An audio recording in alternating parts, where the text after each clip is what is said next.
Agradecido con todos ustedes por haberme aceptado en CAF y en esta reunión. Vamos a ver, yo no voy a usar imágenes y otra cosa que tampoco voy a hacer es tratar de resumir la ponencia que presenté por escrito, porque yo me imagino que al menos en formato digital, pues todo el mundo tendrá acceso a ella. Y si la resumo bien, ustedes no van a tener incentivo para leerla. Y si la resumo mal, menos, ¿verdad? O sea, no la van a leer del todo. De tal manera que, bueno, ese documento está allí.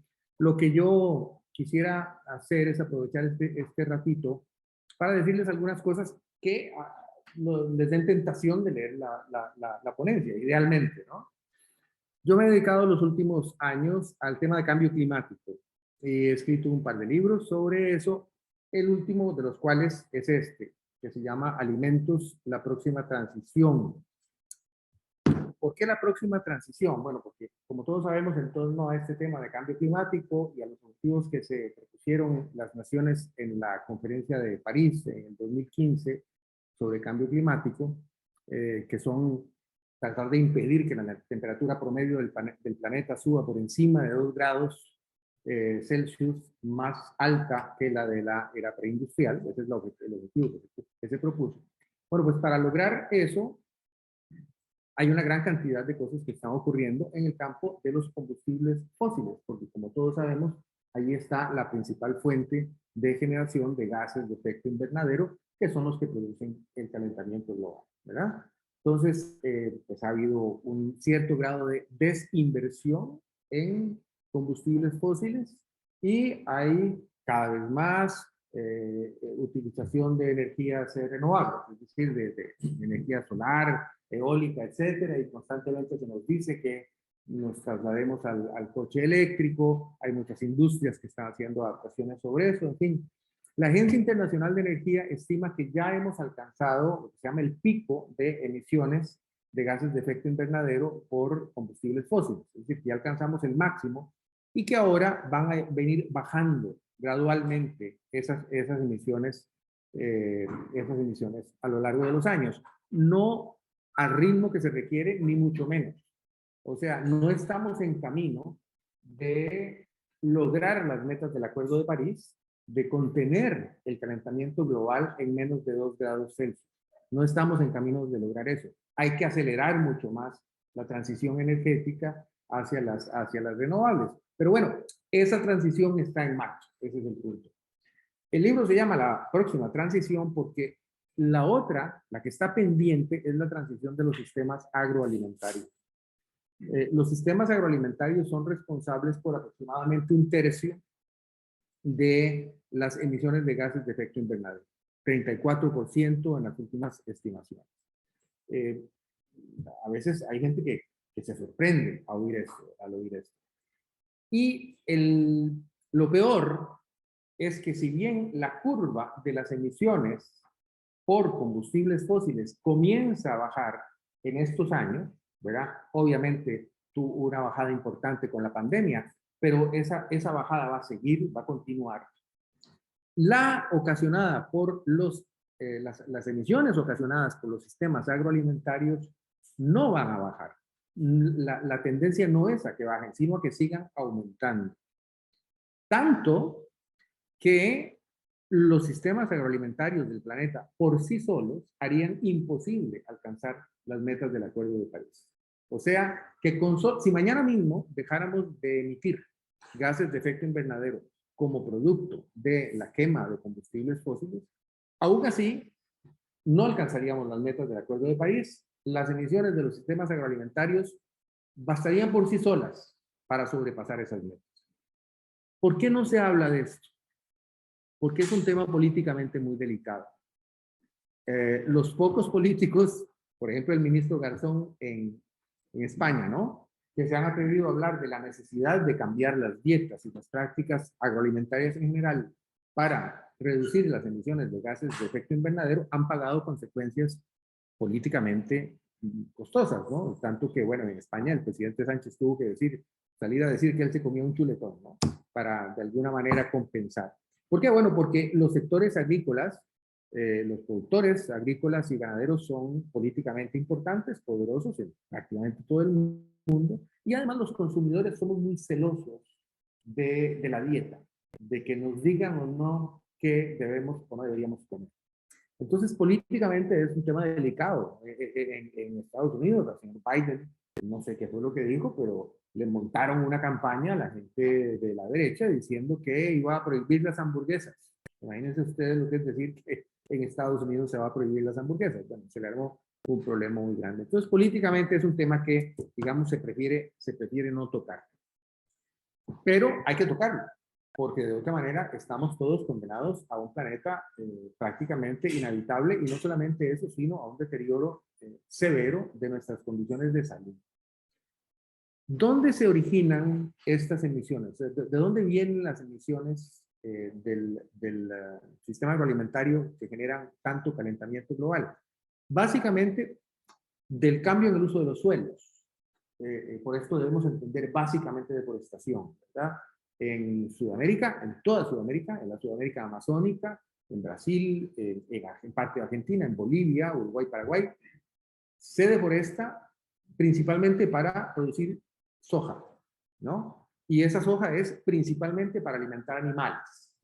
La demanda de Brasil de soja, que es hoy en día el principal productor del mundo, ha crecido exponencialmente a raíz de que varios cientos de millones de chinos tienen acceso ahora a consumir carne, cosa que antes era demasiado cara para gran parte de la población china. Y las carnes que ellos consumen son principalmente cerdo, pollo, aunque también ahora y cada vez más carne de vacuno. Y entonces eso dispara la demanda de soja, eso a su vez conduce a deforestación en gran escala en Sudamérica para sembrar piensos en general para estos animales. La deforestación tiene un doble efecto sobre el cambio climático. Por una parte, se pierde bosques que son capaces de absorber CO2, el dióxido de carbono, ¿verdad? Entonces, eso se pierde, y además los bosques al descomponerse generan metano y CO2, de tal manera que tienen un doble efecto sobre el calentamiento global. La otra parte de las emisiones viene del ganado vacuno. Básicamente son las emisiones de metano, que son producto de la digestión de los rumiantes, ¿no? El segundo estómago genera gran cantidad de metano, que es un gas de efecto invernadero un poco más de 20 veces más potente que el CO2. El metano tiene una potencia de calentamiento global mucho más alta que la del CO2. Y luego, en general, los residuos generan mucho óxido nitroso, que es un gas como 100 veces más potente que el CO2, ¿verdad? En cuanto a generación de calentamiento global. Entonces, entre esas fases, a ver, cambio de uso de los suelos, generación de metano por el ganado vacuno, residuos y todo el proceso industrial, todo eso representa un 34%, punto más, punto menos, de la generación de gases de efecto invernadero. Pero ese no es el único problema ambiental que originan los sistemas agroalimentarios. Hay por lo menos 3, si no 4 más que tienen un gran impacto. Uno de ellos es la pérdida de biodiversidad. Ahorita se está hablando mucho de la sexta extinción. Más del 60% de las especies de vertebrados están o extintas o en peligro de extinción, según el Fondo Mundial para la Naturaleza. Y eso se debe en una gran medida a lo mismo, ¿verdad? Por una parte, a la deforestación, la destrucción de ecosistemas para producir agricultura con los medios modernos, a la sobrepesca, porque buena parte de esa pérdida de biodiversidad se da en los océanos, la sobrepesca y las prácticas, digamos, de pesca industrial que recogen muchas especies, incluso muchas de las cuales luego son desechadas, descartadas. En todo caso, hay un empobrecimiento tremendo de la biodiversidad en el planeta. Y una parte muy importante de esa pérdida de biodiversidad ocurre bajo nuestros pies, sin que nos demos cuenta, que es la pérdida de la biodiversidad del suelo. Las prácticas agrícolas modernas, a partir de la Revolución Verde, cuando se descubre, digamos, realmente se reinventa la agricultura, porque eso es lo que ocurre en los años 50 del siglo pasado. La agricultura se reinventa gracias a, básicamente, un señor, Norman Borlaug, un famoso genetista norteamericano. Esta agricultura depende fundamentalmente de, digamos, desarrollos genéticos de especies particularmente productivas, de gran cantidad de riego y de fertilización con fertilizantes nitrogenados, sobre todo, ¿verdad? Bueno, nitrógeno, fósforo, potasio, pero básicamente nitrógeno. Y además a esto hay que sumar el hecho de que por ya miles de años hemos venido usando el arado. El arado, que todos consideramos que es un instrumento muy noble de los agricultores, que tiene toda la historia del mundo, bueno, con los milenios ha producido un tremendo empobrecimiento de los suelos, porque al removerse el suelo para sembrar, se exponen las capas, digamos, más profundas a los elementos, al oxígeno, y eso genera una gran cantidad de erosión y un gran empobrecimiento biológico por procesos que no vale la pena, procesos químicos que no vale la pena entrar a detallar. Todo eso, perdón, les está más o menos explicado lo mejor que he podido en este libro, para el cual tengo ejemplares para todos ustedes. No se vayan si les interesa leerlo sin pedírmelo, en fin, ahí los tendré para ustedes. Bien, entonces, tenemos el tema de calentamiento global, tenemos el tema de pérdida de biodiversidad, el tema de empobrecimiento de los océanos por la sobrepesca, y en paralelo, esta agricultura moderna ha conducido a un proceso de industrialización de la producción de alimentos en sí, lo que llamamos normalmente los alimentos ultraprocesados, que son los que encontramos en los anaqueles de los supermercados, con una participación muy grande de un producto que es completamente nuevo para la especie, para la cual biológicamente no estamos adaptados, un producto que se ha convertido en algo masivo para la humanidad en los últimos 100, 150 años y que durante todos los milenios anteriores no hemos consumido, que es el azúcar, ¿verdad? El azúcar es hoy en día, por volumen, el alimento, entre comillas, más producido en el mundo, es decir, el mayor volumen de producción comparado con cualquier otro alimento. Claro, la caña de azúcar pesa mucho, pero en todo caso, lo que le dedicamos a producir azúcar es una enorme cantidad de recursos agronómicos, económicos, humanos, de tecnología, etcétera. Y eso ha dado lugar a una transformación también en la industria. Muchas de las cosas que consumimos, compramos en los supermercados, están llenas de azúcar, incluso cosas en las que no sospechamos que haya azúcar, pero ahí están, ¿verdad? Ahí está el azúcar. Entonces, esto a su vez, entre el empobrecimiento biológico de los suelos, que conduce a un empobrecimiento biológico de los alimentos en sí, porque esos suelos tienen muy pocos micronutrientes y entonces generan productos alimenticios con pocos micronutrientes, ¿verdad?